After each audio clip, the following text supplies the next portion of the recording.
தந்தை, மகன், தூய ஆவியானவர் நம்மை நிறைவாக ஆசீர்வதிப்பாராக. நண்பர்களே, ஆண்டவரிடம் வருகிற பொழுது பேய்கள் ஓடும். ஆண்டவரிடம் வருகிற பொழுது பேய்கள் ஓடும். மகதல மரியா, மேரி மேக்தலின் திருவிழாவை கொண்டாடுகிறோம். அவரிடமிருந்துதான் இயேசு 7 பேய்களை ஓட்டினார். ஆண்டவர்கிட்ட வரும்பொழுது பேய்கள் ஓடும். இறை வார்த்தை தருகிறோம் பாருங்க. சில இறை வார்த்தைகள் தருகிற மத்தேயின் செய்தி 8வது அதிகாரம் 28வது அதிகாரத்திலிருந்து வருகிற வார்த்தையிலிருந்து வருகிற இறை வார்த்தை, பேய் பிடித்திருந்த 2 இயேசு விடுவித்தல். பேய் பிடிச்சிருந்தவங்களுக்கு ஆண்டவர் விடுதலை தருகிறார். இயேசுவிடம் வந்தால் பேய்கள் ஓடும். இறை வார்த்தை தர மத்தேயின் செய்தி 9வது அதிகாரம் 32லிருந்து வருகிற இறை வார்த்தை, ஊமையான பேய் பிடித்த மனிதனை இயேசு குணமாக்கினார். இயேசுவிடம் வந்தால் பேய்கள் ஓடும். மத்தேயின் செய்தி 12:22லிருந்து வருகிற இறை வார்த்தை, பேய் பிடித்தவரை குணமாக்கிய பின் பரிசேயர்கள் அதனாலேயே அவரை குற்றம் சாட்டுகிறார்கள்.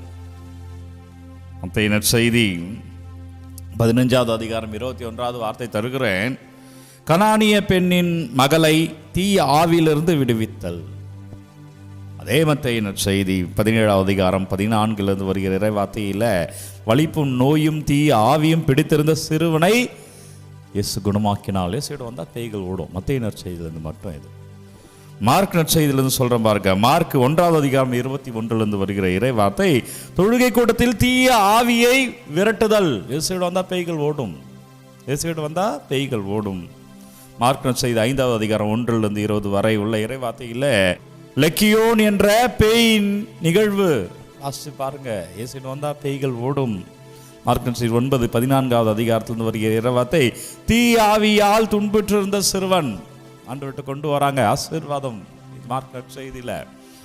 லூக்கா நற்செய்தியிலிருந்து சொல்ற பாருங்க. லூக்கா நற்செய்தி 4வது அதிகாரம் 31லிருந்து வருகிற இறை வார்த்தையில், கபர்நாகுமின் அசுத்த ஆவியை விரட்டுதல். கபர்நாகுமில் அசுத்த ஆவி ஆண்டவர்கிட்ட வருகிற பொழுது இயேசு அங்கே சொல்கிறார், அது விரட்டப்படுகிறது. இயேசு கிட்ட வந்த பேய்கள் ஓடும். லூக்கா நற்செய்தி 8:26லிருந்து வருகிற இறை வார்த்தை, பேய் பிடித்த மனிதன் குணமாவுதல். லூக்கா நற்செய்தி 1:14லிருந்து வருகிற இறை வார்த்தை, பேய் விரட்டுதல், தீயாவி இடமிருந்து அந்த அகற்றி பரிசுத்தத்தை கொண்டு வருதல். இப்படி இயேசுவிடம் வந்தால் பேய்கள் ஓடும். நீங்க பேய் பிடிச்சிருக்கிறீங்களா? நான் சொல்ற பேய் அன்னைக்கு இருந்த மாதிரி தீ ஆவி பிடிச்சு ஒரு பேய் இப்படி வந்தது, பேய் அப்படி வந்தது அல்ல. பண ஆசை நிறைந்த பேயா இருக்கிறீங்களா? பேராசை நிறைந்த பேயா இருக்கிறீங்களா? பொறாமை நிறைந்த பேயாக இருக்கிறீங்களா? ஃபாதர், அவளையோ அல்ல அவனையோ என்னால் மன்னிக்கவே முடியல ஃபாதர் என்ற பேயா இருக்கிறீங்களா? அல்லது தீய எண்ணங்களுக்கு அடிமையாக இருக்கிற பேயாக இருக்கிறீர்களா? மற்றவர்களை குறை கூறிக்கொண்டே இருக்கிற என்ற பேயாக இருக்கிறீர்களா? ஆண்டவர்கிட்ட வந்தால் விடுதலை, ஆண்டவர்கிட்ட வந்தால் ஆசீர்வாதம். மகதல மரியா திருவிழாவை கொண்டாடுறோம். அவரை ஆராதிப்பப்பா. நன்றி ஆண்டவரை, நன்றி இயேசுவே, நன்றி இறைவா, நன்றி வல்லமைக்கு நன்றி, கிருபைக்கு நன்றி அப்பா. துதிங்க, அவரை ஆராதிங்க. என்கிட்ட இருக்கிற பேய் அகற்றுங்க. எங்கிட்ட இந்த தீய எண்ணங்கள் கொண்ட பேய் இருக்கிறது. எங்கிட்ட இருக்கிற மைனஸ், உங்களுடைய பிரச்சனைகள் எல்லாம், உங்களுடைய இயலாமைகள் எல்லாம், உங்களோட குறைபாடுகள் எல்லாம் ஒப்பு கொடுத்து அவரை ஆராதிங்க. உங்கள்கிட்ட என்ன கஷ்டம் இருக்குதோ அதெல்லாம் ஒப்பு கொடுத்து அவரை ஆராதிங்க. நம்ம பலவீனங்களெல்லாம் ஒப்பு கொடுப்போம். எங்கள் பலவீனத்தெல்லாம் ஒப்பு கொடுக்குறோம்ப்பா. துதிக்கிறோம் ஆண்டவரை, ஆராதிக்கிறோம் ராஜா. எனவே பிரியமான அன்பு இறை உறவுகளை, ஆண்டவரே நம்ம ஆராதிப்போம். பெரியமானவர்களே, ஆண்டவரோட வந்தா பேய்கள் ஓடும். அதுக்கு சிறந்த உதாரணம் மகதல மரியா. 7 பேய்கள் நீங்க பெற்ற மகதல மரியா. எப்படி பேதுரு சீடத்தின் தலைமைத்துவமாய் இருந்தாரோ, அப்படி பெண் சீடர்களுக்கு தலைமைத்துவத்தில் இருந்தவர் மகதல மரியா என்று சொல்லப்படுகிறது. எல்லா முக்கியமான நிகழ்வுகளிலும் இயேசுவோடு இருக்கிறார் மகதல மரியா. பேய் ஓட்டியதற்கு பிறகு சீடர்களோடு இணைந்து இறைப்பணி செய்கிறார்.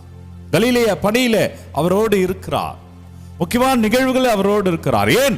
அவர் சிலுவையில் அறையப்படுகிற பொழுது இயேசுவோடு இருந்த பெண்களில் அவரும் ஒருவராக இருக்கிறார். இயேசுவோட சீடர்ல யோவான் மட்டும்தான் அங்கு இருந்தார். வேற சீடர்கள் எல்லாரும் ஓடிட்டாங்க.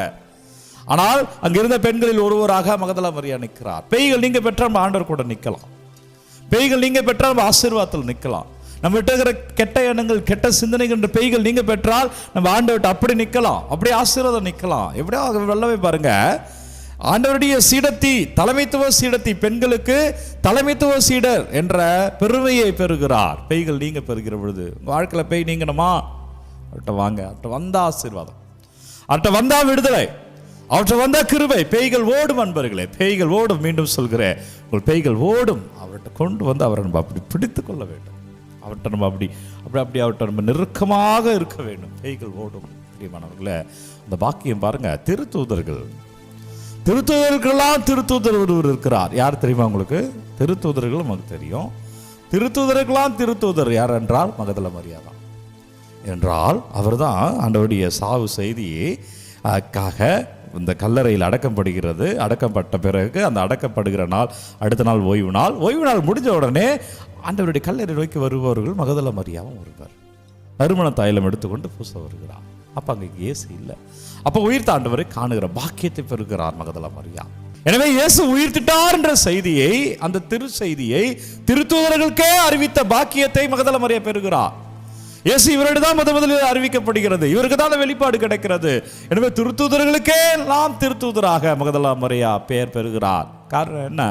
பேய்கள் நீங்க பெற்றது. நம்ம வாழ்க்கையில் பேய்கள்லாம் ஓடணும்.